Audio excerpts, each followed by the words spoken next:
कि किसी तरह से बात सकारात्मक हो जाए, लेकिन कल आने के बाद उन्होंने कहा था कि मैं शाम तक बताता हूं, उनका जवाब अभी तक नहीं। तो मैं समझता हूं कि वो इस गठबंधन में दलित समाज के लोगों को नहीं चाहते। मैंने उसी समय आरएलडी से बात कर करके रामपुर मनिहारन वाली सीट छोड़ दी और साथ ही साथ गाजियाबाद भी सीट मैंने दी। 2 सीटें पूरी दे दी गई थी। उसके बाद उन्होंने किसी को फोन मिलाया। अब वो फोन किससे बातचीत हुई ये मैं नहीं जान सकता। और उसके बाद वो आए कि मेरा संगठन मेरे खिलाफ है, मैं चुनाव नहीं लड़ सकता हूं और मैं चुनाव नहीं लड़ूंगा, ये बात हुई थी। लेकिन अब वो फोन किसका था, किसकी साजिश थी, इसीलिए मैंने कहा कि आज के बाद अब समाजवादी पार्टी में दूसरे दलों को नहीं लिया जा सकता एक्सेप्ट वन। नमस्कार, मैं शंभू कुमार सिंह और आप देख रहे हैं नेशनल दस्तक।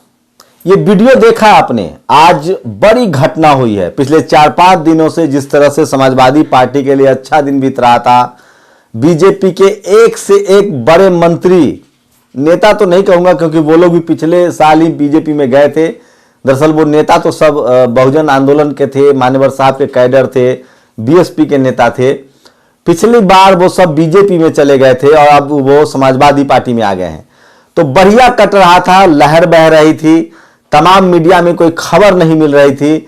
लेकिन आज सुबह सुबह एक बड़ी घटना हुई और चंद्रशेखर आजाद रावण ने लखनऊ में प्रेस कॉन्फ्रेंस के उन्होंने आरोप लगाया कि अखिलेश यादव हमारा सम्मान नहीं कर रहे हैं, हम इंतजार करते रह गए और उनका फोन नहीं आया है।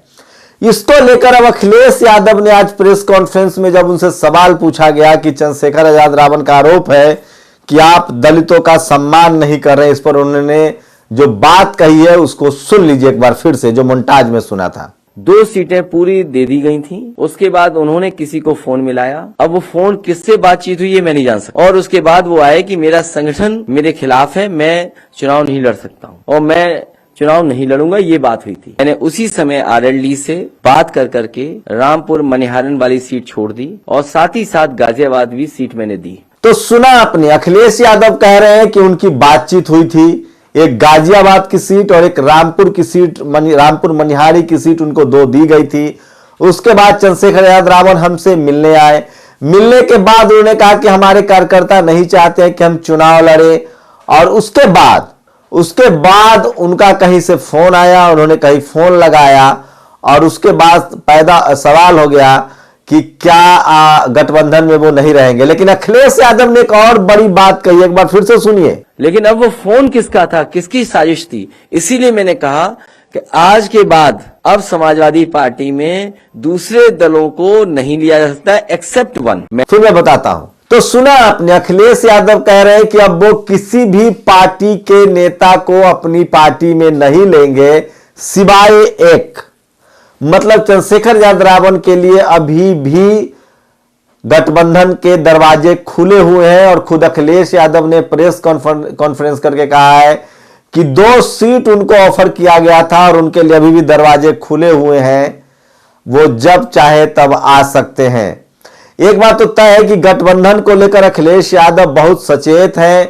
आरएलडी को भी उतनी सीटें नहीं मिली है जितना वो चाह रहे थे, लगभग 50 मांग रहे थे, लेकिन 30 सीटों के करीब बात बनती दिख रही है। उसमें भी कई सारे सीटों पर अखिलेश यादव के लोग ही जयंत चौधरी के सिंबल से लड़ेंगे।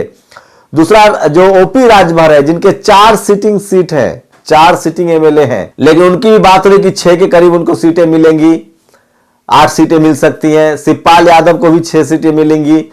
तो चंद्रशेखर रावण को 2 सीटें ऑफर की गई थी, लेकिन जो तमाम नेता है, चाहे मौर्य हो, चाहे जयंत चौधरी हो, चाहे ओपी राजभर हो, वो कह रहे हैं कि हम बीजेपी को हराने के लिए किसी भी तरह के कंप्रोमाइजेस करने के लिए तैयार हैं। चंद्रशेखर रावण पर अखिलेश यादव ने कहा है कि 2 सीटें हम दे रहे थे, बात भी लगभग फाइनल हो गई थी, उसके बाद वो पता नहीं क्यों मुकर गए, लेकिन गठबंधन में अभी भी उनका स्वागत है, ये उन्होंने कहा है।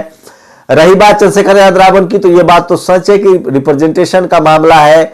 सवाल है कि जो गठबंधन बहुजन यूनिटी की हम लोग बात कर रहे हैं, उसमें दलित, पिछड़े, मुसलमान, ये 3 बड़े फैक्टर हैं जो 1585 की बात हो रही है। इसका मतलब है कि अखिलेश यादव को थोड़ा और बड़ा दिल दिखाना चाहिए और उनको और सीटें देनी चाहिए। चंद्रशेखर रावण को भी समझना चाहिए, बड़ा दिल दिखाना चाहिए। लेकिन मैं बार बार कह रहा हूं कि इस देश में जो मुस्लिम कम्युनिटी के लोग हैं, जो शेड्यूल कास्ट कम्युनिटी के लोग हैं और जो पिछड़ी जाति के लोग हैं, वो किसी कीमत पर बीजेपी को नहीं चाहते हैं। और जनता का तो दबाव है कि एससी एसटी ओबीसी माइनॉरिटी के नेता एकजुट हो। जनता तो ये भी चाहती है, जो बहुजन समाज है, कि मायावती, अखिलेश, ये सब लोग मिलकर चुनाव लड़ते, देश भर में चुनाव लड़ते, आरजेडी हो, तमाम जो एससी एसटी ओबीसी माइनॉरिटी वाली लीडरशिप वाली पार्टियां हो, वो मिलकर चुनाव लड़ता और किसी भी तरह से बहुजन समाज का हर राज्य में सीएम पीएम होता, एससी एसटी ओबीसी माइनॉरिटी का होता और ये देश डेमोक्रेटिक तरीके से, संवैधानिक तरीके से चलता। जनता की जो मैं बात समझता हूं, जो मैं लोगों से मिलता हूं, उनकी ये राय है। तो क्या लग रहा है आप लोगों की नेताओं की महत्वाकांक्षा, चाहे वो अखिलेश हो या चंद्रशेखर हो, वो जनता के हितों से कहीं ज्यादा बड़ा है और बहुजन यूनिटी की नहीं बन पा रही? इसकी वजह क्या नेता है? मैं एक बात कह रहा हूं कि ग्राउंड पर एससी एसटी ओबीसी माइनॉरिटी की यूनिटी तो दिख रही है, पॉलिटिकल यूनिटी कब तक बनती है ये देखने वाली बात होगी। यूपी में इसकी संभावना दिख रही थी कि शेड्यूल कास्ट, माइनॉरिटी, पिछड़े समाज के लोग, पिछड़े समाज के नेता जरूर समझने लगे हैं, वो एक मंच पर जुट रहे हैं। लेकिन अगर शेड्यूल कास्ट की भागीदारी नहीं होती है अखिलेश गठबंधन में, तो ये मैसेज बहुत खराब जाएगा और 20 से 25% शेड्यूल कास्ट की आबादी है, उनका रिप्रेजेंटेशन भी जरूरी है। चंद्रशेखर रावण के लिए उन्होंने साफ कह दिया है कि 2 सीटों पर बात हुई थी, बात तय हो गई थी, उसके बाद उनका मन बदल गया है और वो चले गए, जबकि अभी भी उनके लिए गठबंधन के रास्ते खुले हुए हैं। चंद्रशेखर रावण का आरोप है कि उनको सम्मान नहीं मिल रहा है। चंद्रशेखर रावण ने यह नहीं बताया है कि दरअसल वो कितनी सीटें चाहते थे। आप लोग की प्रतिक्रिया क्या है? अपनी प्रतिक्रिया जरूर दीजिए। शुक्रिया। नेशनल दस्तक की आपसे गुजारिश है कि अगर इसको बचाना चाहते हैं तो नेशनल दस्तक को सब्सक्राइब करने के लिए रेड कलर के सब्सक्राइब बटन को दबाएं, फिर बेल आइकन की घंटी दबाएं। नेशनल दस्तक को बचाने के लिए बहुत जरूरी है कि हर खबर को शेयर करें, लाइक करें, कमेंट जरूर करें।